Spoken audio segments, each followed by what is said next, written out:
Hey disc golfers, welcome back to Caddy Chat episode 19. I'm your host Jacob Arvidsson, joined as always by Josh Wood. We got a wonderful show, a wonderful guest, some nice topics to talk about, some intense tournament finishes from the weekend. And first things first, we got a giveaway for you.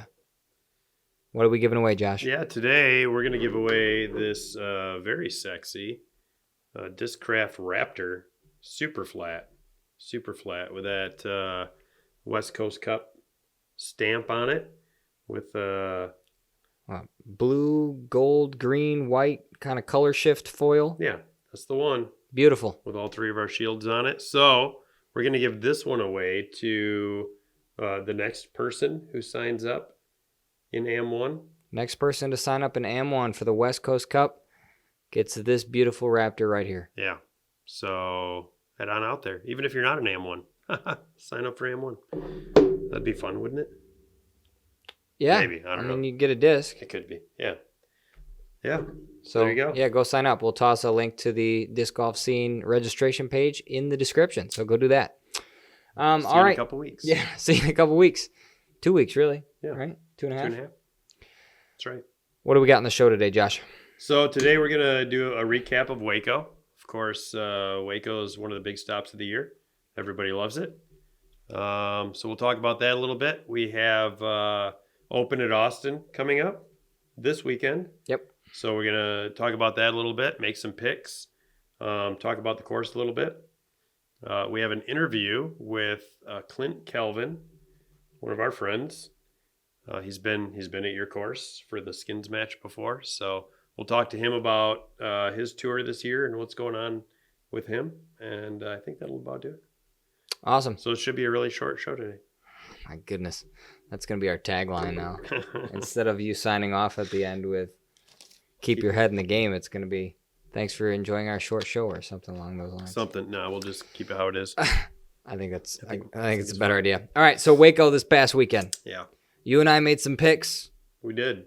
Your picks didn't go so well on the men's side, but on the women's side, you killed it. Yeah. I doubted Kristen Tatar, and although you might argue that Ella Hansen did choke down the stretch, Kristen still won the event, playing very good golf. She did. She got the first prize money. And she's still the best in the world. So, yeah. Kristen Tatar, I apologize for not picking you. I'm sorry for doubting you. I hope she forgives you. That was a poor mistake on my part. But I did pick her to win. Your caddy's going to be on Leppy Duels in a couple days with us, and I will apologize to him as well. Nice. So, yeah, it was an interesting tournament. I thought playing WACO, one of the first things you think about with WACO is high winds. It's going to be a crazy ride. And so they show up for round one, like a 1 mile an hour wind. It was dead, virtually dead. And so that shaped up to give some very interesting scores after round one. Mm-hmm. I think there were 20 people. The top 20 were within 3 strokes. Yes. Yeah. Or something like that. It was a large number of people. Maybe it was the top 17. But either way, and then second round, the wind picked up a little bit, but it still was not Texas wind. No, it was not. Not what you would not expect. ripping. No. And so again, the guys went. Hot rounds were between 10 and 12 under, and third round a lot of the same. So it was interesting how even coming down the stretch, how tight it was. In the last 9 holes, it was still within a few strokes for a large number of players. It was kind of anybody's game. Yeah, absolutely. I mean, you started the third round out with 12 guys within 4 strokes. Yep. Anybody's game, especially the last day did get a little bit windier, so that throws a wrench in things for the players as well. It kind of changes their mindset and their game plan a little bit. Mm-hmm. But 12 players really, really in contention, and then a couple more that are just slightly out of it that shooting hot could make a push. And then, with 6 holes to go, you still had 6 guys that legit had a chance to take the trophy. Yeah. And it did shake itself out where with 2 holes left, you knew it was down to 2. Yes. But even then, I mean, it took till the final it took till Kyle knocks down his putt on 18 at the same time that Adam has just finished tapping in his par on 17 for you to know the tournament was over. Yeah. But it took till the end. And even then, okay, not a very great chance, but there was still a chance that Hamas could have hit the ace. That's absolutely true. And pushed it to a couple of playoff holes. His second ace of the round. Yeah, I don't think anybody was holding their breath, but it could have happened. It could have happened. It was possible. So it was tight. It was not at any point until the 18th hole did anybody think it was over. Absolutely. Like it was not a runaway for Kyle. But hats off to Kyle. Hot round of the weekend with the 13 under on the windiest day. Again, still not Texas wind. It was still not significantly windy. But the windiest day and the hottest round. Hottest round. Great golf coming down the stretch. 100% circle one putting on the final day. That's how you win tournaments. Yep. Putting. We love to see our local guy getting it done. So good stuff, Kyle. Any performances you want to shout out? FPO, MPO? You know what? Everybody knows I'm a big fan of Isaac Robinson. His brother, Ezra Robinson, is also a great golfer. And I think he's somebody that we'll see in the future. Very soon. But he had a couple of rounds that, again, didn't go the way he wanted them to go. But made some incredible pushes. I want to make sure I say the holes right because I don't know these courses by heart. But Ezra Robinson, round 2, going into hole 13, he went birdie, and then he birdied hole 15, which is the one everybody says shouldn't be a par 3, right? Because nobody ever gets it because it's over those railings. It's very narrow. If I'm not mistaken, he had it within 40, 45 feet, drained the putt for the birdie. Then on the next hole, 16, which is that super long par 4, not super long par 4. It's not that long of a par 4, and it's reachable with just the right shot. And he got that one for the 2 for the eagle. So, 13 through the stretch, he went birdie, eagle. He got a bogey on 17, but then birdied 18 to go 5 down through the last 6 holes. Yeah. With a bogey. Not bad. That was a great little push there to try to do something. He did end up tying for 24th place, so that's nothing to sneeze at. Not bad at all. Yep. So, shout out to that guy for getting the birdie on 15, the eagle on 16, probably 2 strokes on the field. I mean, clearly 2 strokes on the field. Yeah. So, I wanted to shout that out. The one thing I want to touch on, and we'll ask Clint Calvin about this in a couple minutes when we have him on as well, just to get his perspective as a professional player. But Ella Hansen had a fantastic tournament. If you looked at the scores after round 1, you thought Kristen was running away with this event.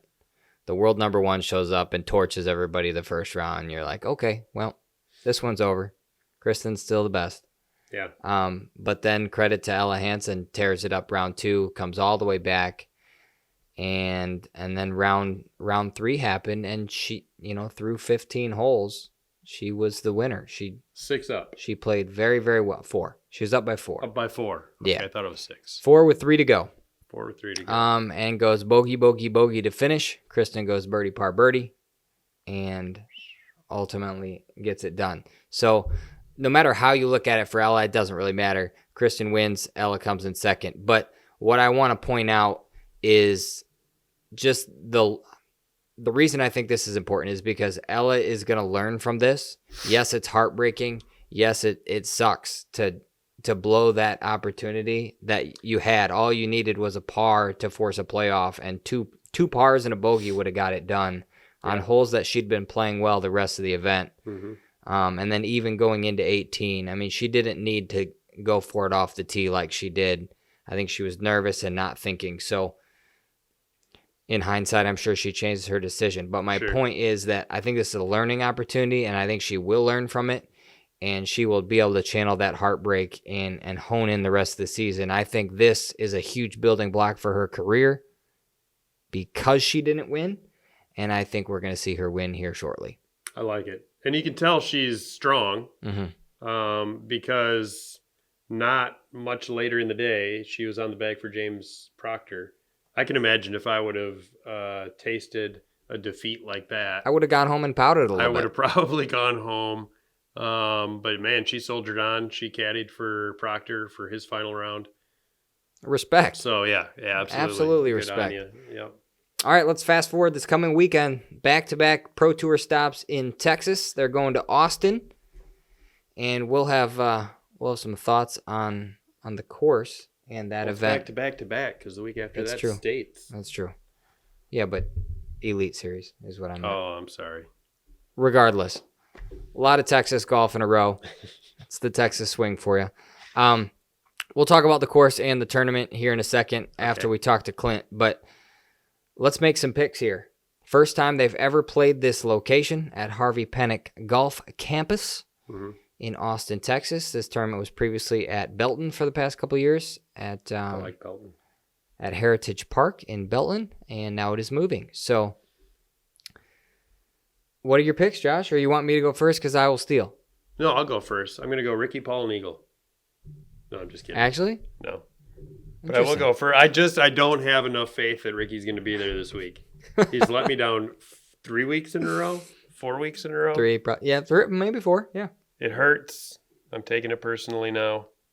This is when he's going to win the event. Yeah, exactly. He's gonna come in and just crush it. Yep. No, with the wrist injuries anyway. I mean, he thought it was just going to be a week or two. It's been going on over a month now. I'm just not confident that when he does come back, he's going to be... That's fair.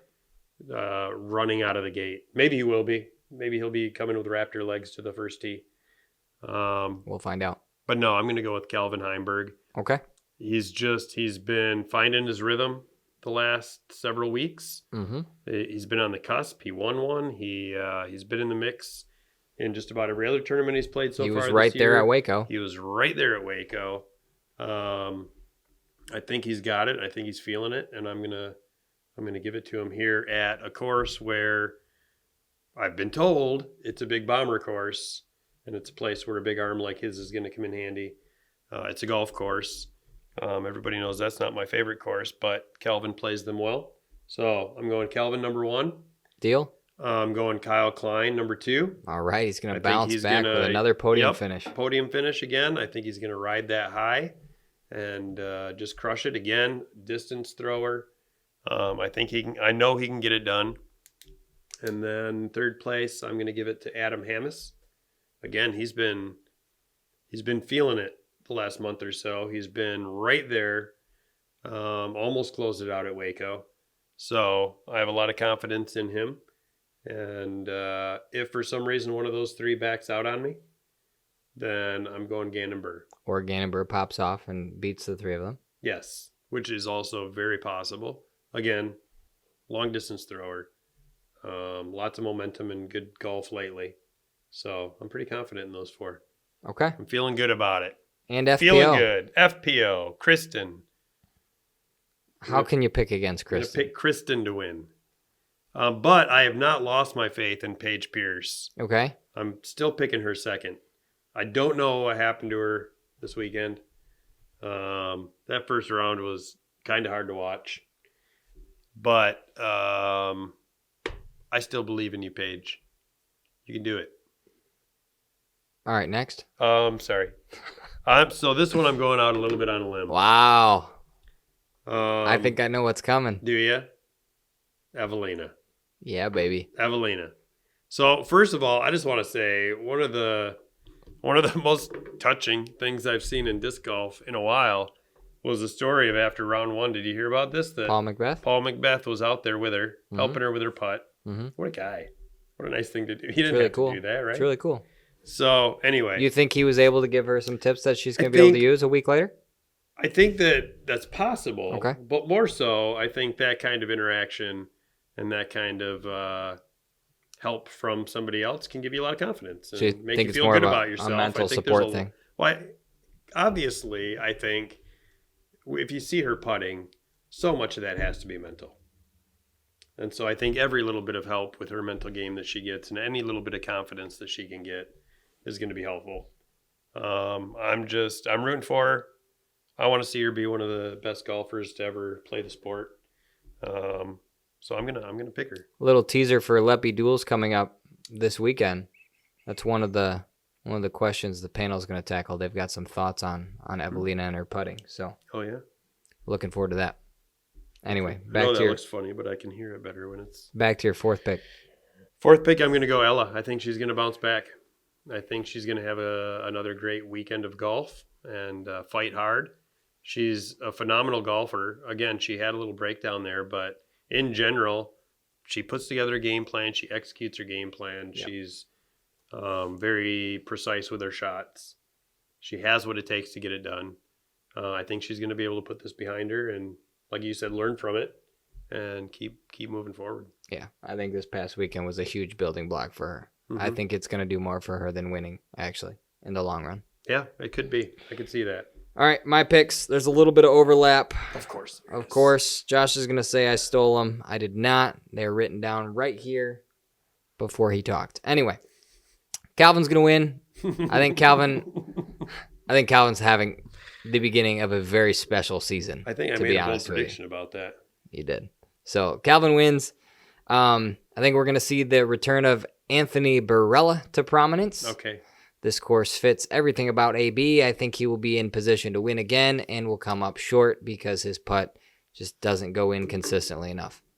Okay. Sorry, AB, but yeah, you'll get second here. Okay. Hurts sometimes. Second is quite good. I'd take second. You know, if it were up to me. All right, Gannon Burr taking third. Okay. And in fourth place, Nico LaCastro. I think he's going to continue. We saw him in round 1 at WACO. We saw him in round 2 at WACO, and round 3 kind of tailed off a little bit. Yep. But I think this Texas swing with Lone Star on his back, he's inspired. He's still got a chip on his shoulder. We saw him in basically a referee jersey this weekend, which was kind of funny. It was perfect. I loved it. Yeah, Nico in fourth as my dark horse. And then on the FPO side, I can't pick against Kristen. She's too good. The rest of the field just is not at her level. So Kristen wins. Katrina Allen threatens her, though. Takes second place. Ella Hansen in third. And Haley King in fourth. Okay. I like it. I like most of those golfers. So we'll see how it goes. I closed the gap this past week in points, and I'm looking forward to closing it even further and maybe taking the lead. How many did you lose in the FPO, though? Because I got a lot of good points there. Doesn't matter. Not as many as you lost in the MPO. Only because there's not as many players. Hey, it's part of the game. Part of the game. I got 87 points. You can make riskier choices on the FPO side, like you did with Evelina. I respect it. Yeah. I respect it. Greg Barsby got me 87 points. It's a problem.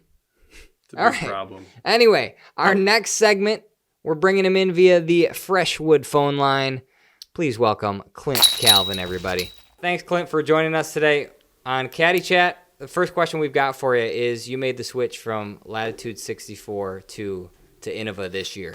Talk about that a little bit. How did that whole transition develop? When did it become official, and when did you really start working with your disc for the first time? Right on. Well, I would just like to start out by first saying a big thank you. I have a lot of gratitude towards Latitude. They really took a chance on me when I was getting into the professional side of things. And firstly, I'm just very appreciative for my experience and time with them. They were an awesome company, and they still are. I have no bad feelings towards them or anything, but just business-wise, I think that the switch to Innova was something that I had always been looking for, regardless of who I was with. It was the company whose discs I started throwing when I first got into the sport. And, I think a lot of my issues with the Trilogy plastic were my own fault. I think I kind of manifested a lot of errors just getting into my own head thinking, man, this disc isn't stable enough for this kind of shot. And so that really led me to leaning towards reaching out to Innova this year and seeing if something could work. But man, I've really enjoyed the change. It kind of all started in the middle of December. I reached out because it was just kind of taking a little bit of time to get everything situated with Latitude, with negotiations and everything. And me and Joe Rattan were able to work out a deal that really helped me this season. Not getting as much support as I was from Latitude, but, I'm taking a little bit of a step back so that I can take a few steps forward. I'm really investing in myself this year with Innova. I finalized everything the day before Christmas, and yeah, that's really when I started developing a bag, reaching out to people for some new discs.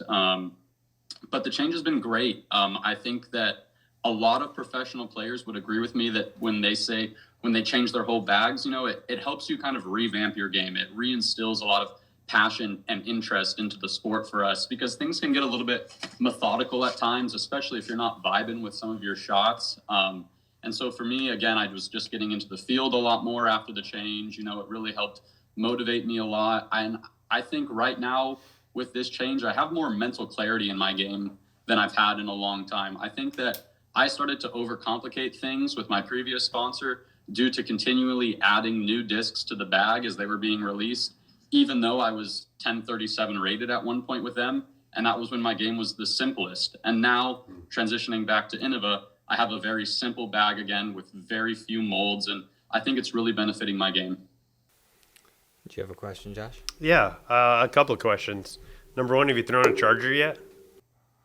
So I have tried the charger. I actually threw it for the first time the other day, and it flies like literally exactly like my perfectly broken in PFN destroyer that I love so much. Yeah. My only thing that I'm not a huge fan about is I love 12 speed rims, and the charger being a 13 speed. It just, for myself personally, sure, that's the only thing that I don't absolutely love about it. But otherwise, anytime I'm playing a course where I want to throw one of my money destroyers and there's a chance of losing it, I'm probably going to put a charger in the bag for that shot. Yeah, no, that's great. I instantly fell in love with it. Josh has a crush on the charger. I have a huge crush on the charger. And I actually find that for a 13-speed disc, the rim isn't as wide as I expected. But either way, I always explain it. Yeah, and I kind of describe it as somewhere in between a destroyer and a Shrike. Yeah, I think I was just going to comment about how the separation between the Shrike and the Charger, although minimal, I feel like they really found that sweet spot this time with what they were looking for. Yeah. But more importantly, I was going to ask, one thing I always think about when somebody switches sponsors is there can almost be a moment of refreshment where you're throwing all these discs for the first time, or at least the first time in a long time. And so your mind is a little more open to how they're flying and trying to pay attention. And you almost realize that you'd fallen asleep for a few years, throwing the same disc over and over again and not thinking about it as much. And so I'm wondering if you notice that as you come to Innova, is there almost a refreshing feeling of throwing discs for the first time again and learning how they fly? I will say that I've always been comparing discs to my old Innova molds. And so it's very refreshing because I'm like, this rock is going to fly like a rock, And so, again, just having that mental clarity. But I think in a way that's also where I failed previously. I was unable to separate myself from that way of thinking, and that led ultimately to my demise, as opposed to when I first joined Trilogy, I was like, this is a fresh start, fresh discs, and then as I became unhappy with the way I was playing due to an injury, I started comparing, and, it just was in my own head in a lot of ways. So, sure. Yes, very refreshing to throw new discs, especially when you've been waiting. Which disc in your bag, you said already that it's a very simplified bag, which has helped you already this season. Which disc coming over from Latitude that you now have with Innova, are you like, yeah, this right here is part of what I was missing? Well, could I give you 3 discs? Absolutely. Sure. Okay, I would say the Rock, the TL3, and the Destroyer. For me, I never thought I was going to fall in love with the TL3, but it just fills this like perfect slot that I never knew I needed for myself lately.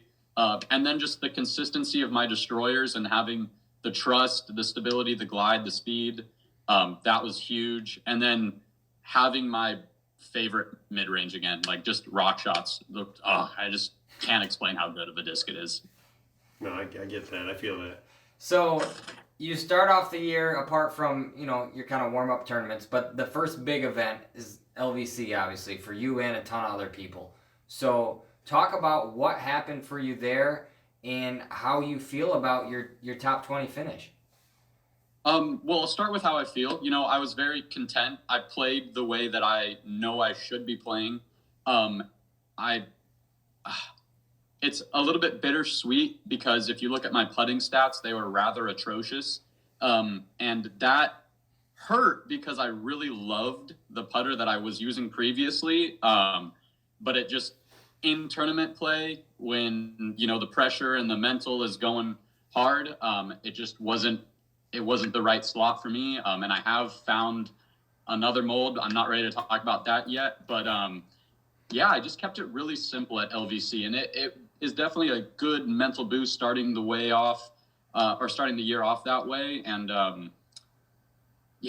like I said, I just kept it simple. I just went out there and I threw the same 6 discs pretty much, like 5 different molds the whole event. And it was just, it's open golf. So whatever your highest percentage shot, whatever's progressing the fairway, that's what I just told myself to do. Play the small misses, stay in bounds. I think I went OB 4 times the entire event, and that was a big part of my success as well. And just the mental clarity of stepping up to each tee pad, like, this is the disc I'm going to throw, and it's going to do this. Mm-hmm. I'm not thinking of these other...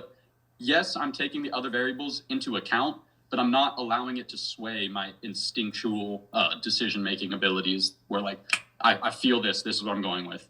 I love it. I'm assuming that you're going to make it through the qualifying tomorrow. What is it about this tournament at the Open at Austin that you think caters to your game, and what are you looking forward to the most?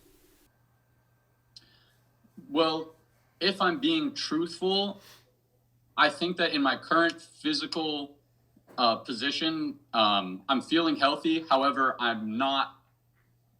don't like big bomber wide open courses, if I'm being honest. So it doesn't necessarily cater to my game, even though I'm good at it. Right now, just my hip, throwing full power for 18 holes is a little iffy still. Sure. I feel good. I know I'm going to make it through. But, I think what lends to my greatest success at this course is the tight out of bounds and my knowledge of how to play golf. I'm not going to go out there and try to birdie 18 holes. I'm going to go out there and I'm going to try to put together a clean scorecard. That's going to be my main focus tomorrow during qualifications. And I think that that's where a lot of other players may kick themselves in the butt, is just being overly aggressive in a situation where they think that they need to absolutely kill it, when in reality, they just need to play level-headed and smooth golf. And that's most likely going to get them through to the next round.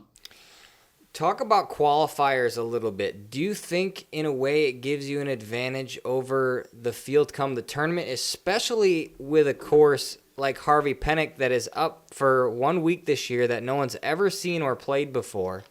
Do you think you're, assuming, like Josh said, you get through qualifying like we hope you do you think that gives you an advantage come the actual tournament?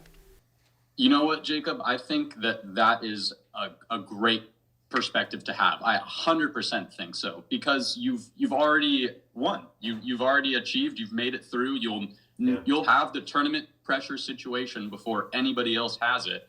And I definitely think that that's a big advantage. We've talked a lot lately about learning how to win. We saw it happen with the FPO at WACO this past weekend. Somebody being in a new situation. I think that all of these little things really add up. And so qualifying on a week before, that's huge. Absolutely huge mental boost. Let's backtrack a little bit. You mentioned your hip, about a minute ago. Talk about last year, the injury situations you went through. You talked about Innova a little bit and moving over to them and that kind of giving you a boost. But talk about the rehab you've had to go through as well and kind of the struggles mentally and physically that you had to deal with last year for the people that don't know. Yeah, so at the start of last year, I signed another contract with Latitude. It was the biggest contract I've signed, the most support I've ever gotten from a company. And so there was a lot of expectations on my shoulders. I had been nursing an injury from the previous year, but I didn't think that it was going to affect me as much as it did. And all year, it just kept coming up. It was a hamstring issue as well as a right hip flexor issue. And what was causing it was because at times I was not consciously rotating on my heel, and I was kind of putting weight up on the toe and kind of letting my body push my foot through. So it was putting a lot more pressure on that TFL, frontal quad, my knee, my hip flexor than it really should have. And so if you look at my PTJ, I did not cash at a DGPT event last year just due to my lack of confidence with distance drivers and throwing those full power shots. And so because of my contract, I personally felt very obligated to maintain what I had told my sponsor and not return home. So I stayed on tour for 7 months last year. I traveled for 234 days or 231 days.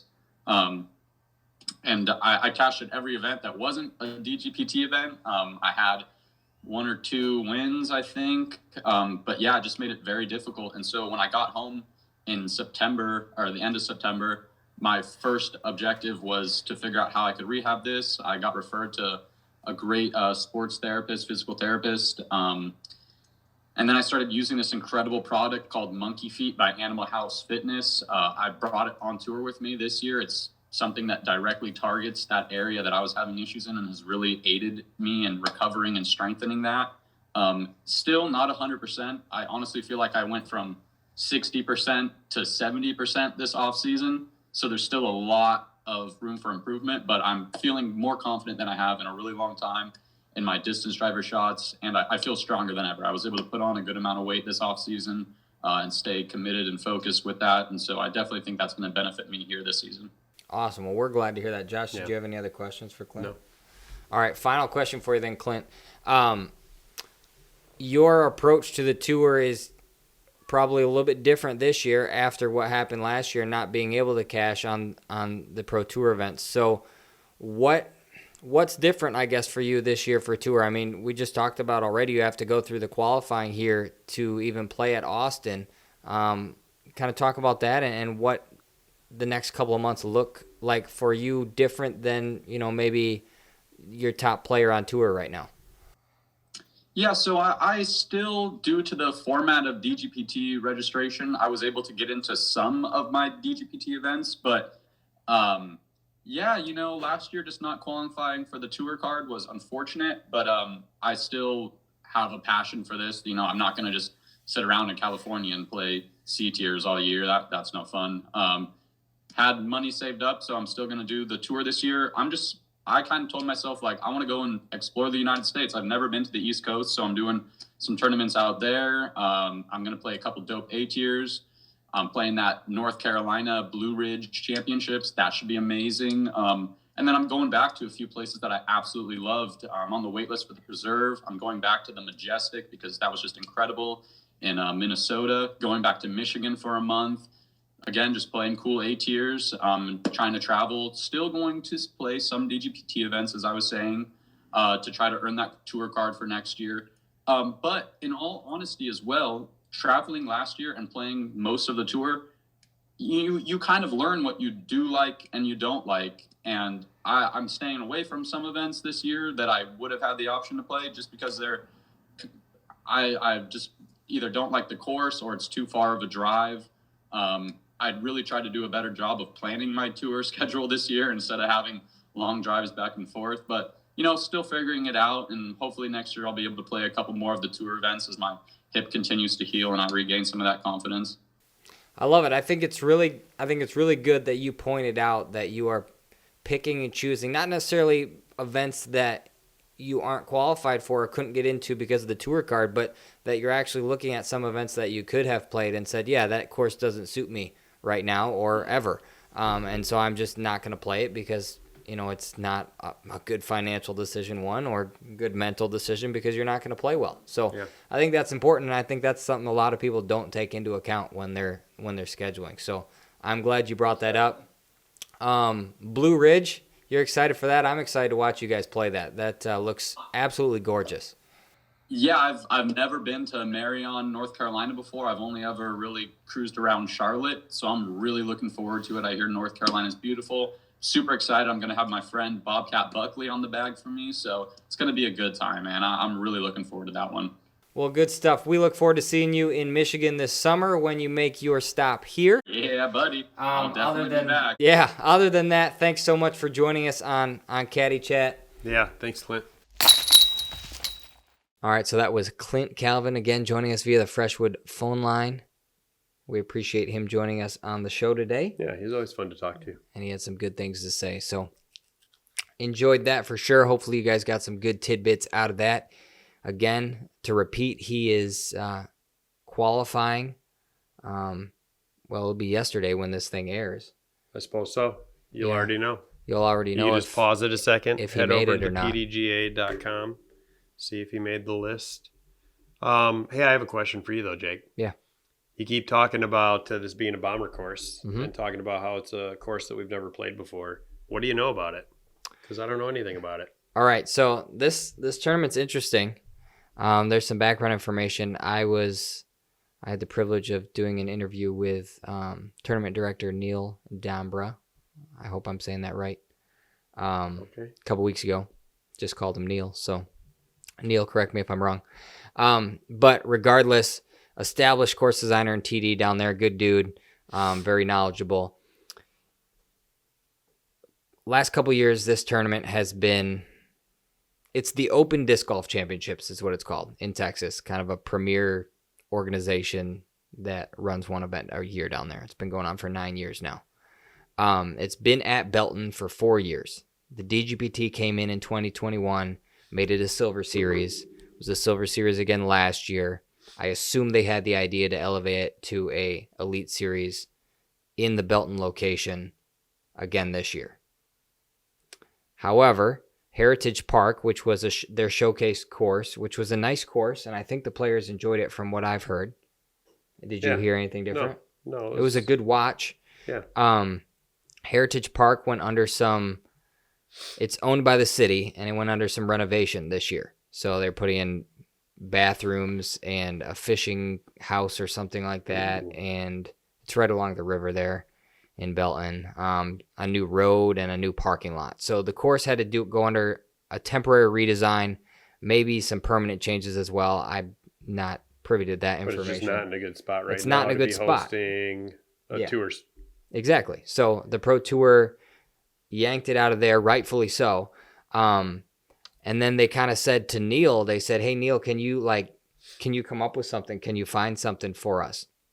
So he played in an event run by two local kids, forget their names, but two local teenagers in Austin are members of this Harvey Penick Golf Club. They're the First Tee program is what it's called. And they're also avid disc golfers. So they had approached the course manager and said, "Hey, we'd like to run a little fundraiser charity event, doubles tournament with disc golf baskets." So their connection with Neil in the Open comes in, donates these, it's a charity event, so donates these baskets to to run this event. Neil and his wife play in the event as a doubles team. Neil loves the property and says, "Hey, can we potentially use this for the Pro Tour?" The course management says, "Yeah, sure. We'd love to work with you there." So that's how they got into this place, just by chance. And I say that because the Pro Tour didn't, this all happened at the end of 2023, that the Pro Tour got on board and the course got on board. 22. Yeah, sorry. Thank you. 2022. But not very long ago. Yeah. And Maybe only had a few months. Right when the Pro Tour is releasing their 2023 schedule, that, hey, we're going to have this Open at Austin. So kind of flying by the seat of their pants there. Yeah. And it works out. They get in with this course. But even when I spoke to Neil, I talked to Neil a couple times. The first time I talked to him about a month and a half ago, even then, they didn't have he had a course mapped out, but the Pro Tour is very picky and changed it multiple times about the layout they wanted and whatnot, and where the starting hole was going to be, where the concessions was going to be, where the vendors were going to be, where the players were going to park. They didn't have any of that. They had rough ideas, but they didn't have it ironed out and set in stone and contract signed with and whatnot a month and a half ago when I talked to him. And then 2 weeks ago, he emails me the final thing of the course design. This is the layout we're playing. Here's where we will start. I expect this hole to be a signature hole, that kind of a thing. That was 2 weeks ago. The event is in, once this podcast airs, 3 days. Yeah. 2, yeah. 2 days, yeah. Hopefully by the time you're hearing this, people are already practicing. Yeah, the so course. So that's interesting. And then the other fact of it is, it's on a golf course, like we've mentioned. They didn't have time or permission at this point to clear anything, so they're using the land that's there. As is. Neil talked to me about, there's a creek river that kind of runs through the center of the property, a decent chunk of woods around it. The golf course is kind of built around that really hilly, pretty area. But there's a nice chunk of woods that he would love to use and cut in some holes that he says will take this course to the next level. My question is, why are we playing a Pro Tour stop and hyping up this event and this course when we just found out we were using it, when we just locked in a layout 2 weeks ago, and when the potential of the property isn't even being used, and we're just throwing a course out there that we know, if we get permission and Neil's able to do it, that we're going to be able to cut several new holes in, and that's our end goal.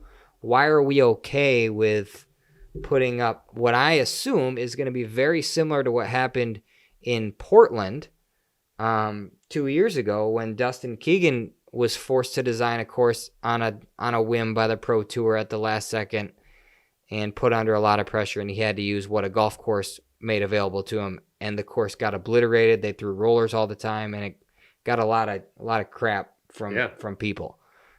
It got fixed. It got fixed, and it was a much better layout and design the next year. Credit to Dustin, but it was not Dustin's fault the first time. No.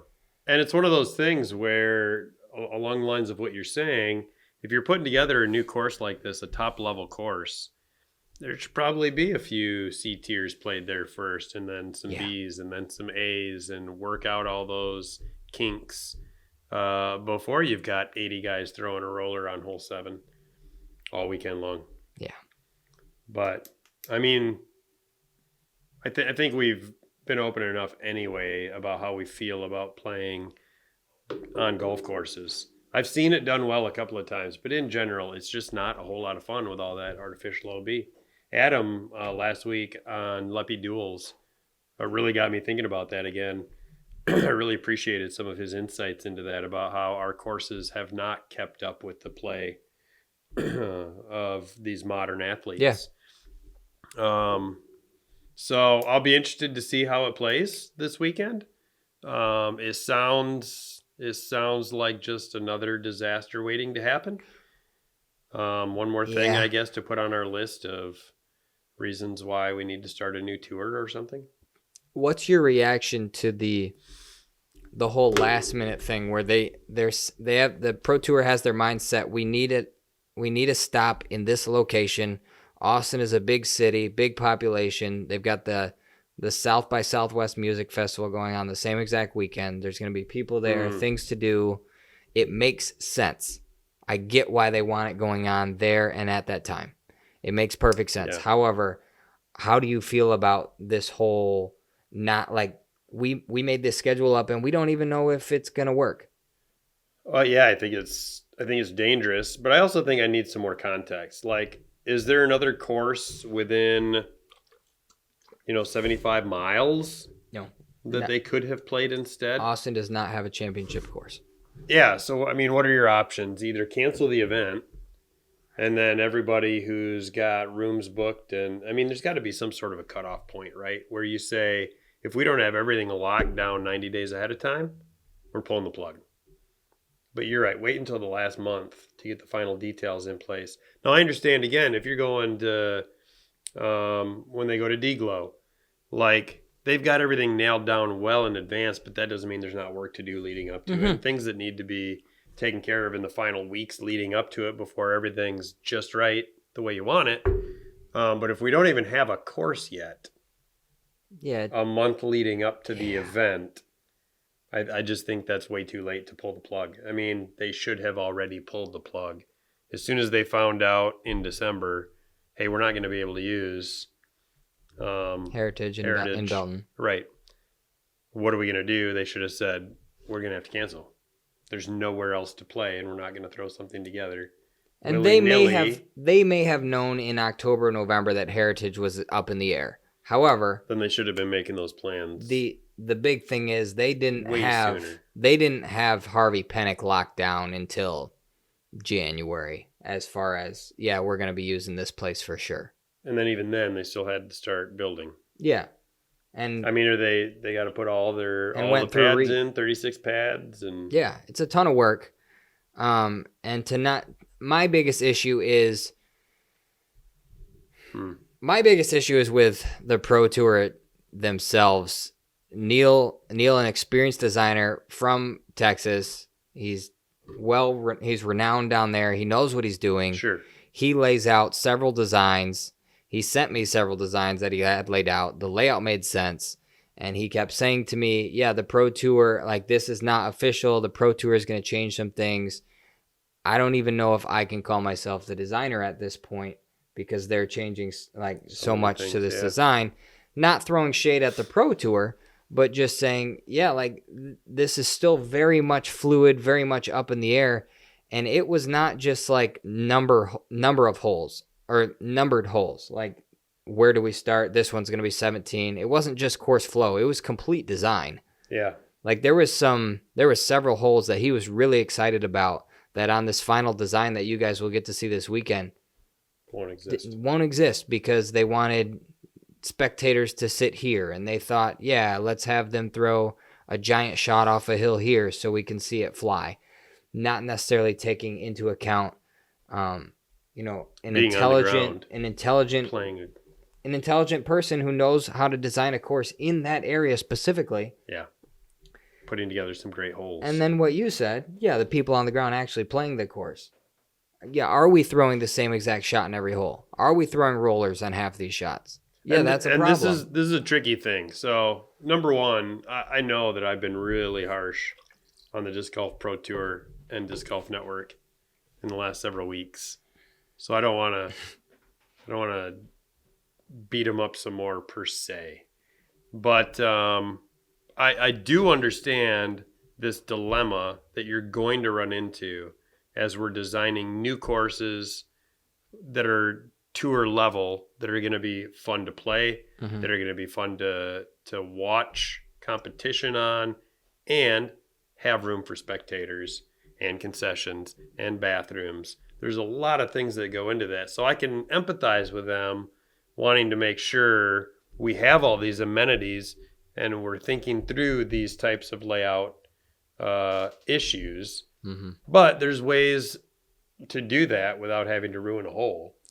There's other ways to try to work together so that both things can happen. Because maybe there is going to be a really great hole that's going to be a lot of fun to watch that you're just not going to be able to have spectators on. Yeah. And that's okay because ultimately the course is there to challenge the competitors, not to make the spectators comfortable. Yep. So I guess that's my take. Yeah, there's a fine throwing it together at the last second like that. I think not only is it unfair to the players, I think it's super unfair to Neil, who puts all this time and energy and thought. I agree. Into a course and trying to bend over backwards so that the tour doesn't have to pull out of Austin at the last second, and then for his expertise to not maybe get the full weight that it should have gotten. I fear like it's going to be a Portland situation, like I previously mentioned, where in that case, Dustin Keegan gets a lot of flack for his design that he was just completely boxed into. Right. Yeah. So hopefully that doesn't happen to Neil. And hey, maybe it all works out great and it's a super fun course and he gets to showcase. And that's what we don't know. The only thing I've seen is the design on paper and how it looks on the satellite. I obviously haven't been on the ground. Sure, right. I'm not in Austin. So I guess we'll see during that first Jomez practice round. Yeah, we'll see. And Jomez is there. I hope it's amazing and I hope they nailed it. And I hope it's a special event that can become even more special in future years when they get to cut some holes into the woods. I can't wait. I hope it's going to be great. Yeah, I'm not a huge fan of golf courses, though. I thought we were past that. Las Vegas and Memorial. Makes me nervous. Makes me nervous too. But Pro Tour blow us away. We'd really like to see it. So stay tuned for that coverage this weekend. We're excited. Yeah, I'm excited. I'm always excited when there's disc golf to either play or watch. And I'm playing my first tournament of the year this weekend. Good luck. Yeah, thanks. Bring it home. Play? I'm not playing. Why not? I thought we were going to carpool. We were, and then I had an injury problem. Oh. Anyway, all right. Sign up for the West Coast Cup. Am1. First one to do it wins this bad boy. We hope it's you. Go get it. Other than that, Leppy Duels coming out this weekend. We got some hot topics, if I can talk correctly. We already talked about Evelina. That's going to be one of the discussion points, along with some other stuff. And Josh Wood makes his triumphant return. I will. I guess it's not really a triumphant return because you were here last week. And I think I've only missed 1 or 2 weeks. Although you can consider it a triumphant return in the sense that there are at least 2 of those weeks I probably should have won, but didn't. Wow, he's not letting it go. Anyway, have a great week, everybody. We'll see you this weekend for Leppy Duels. Yeah, and we'll see you next week. And until then, keep your head in the game.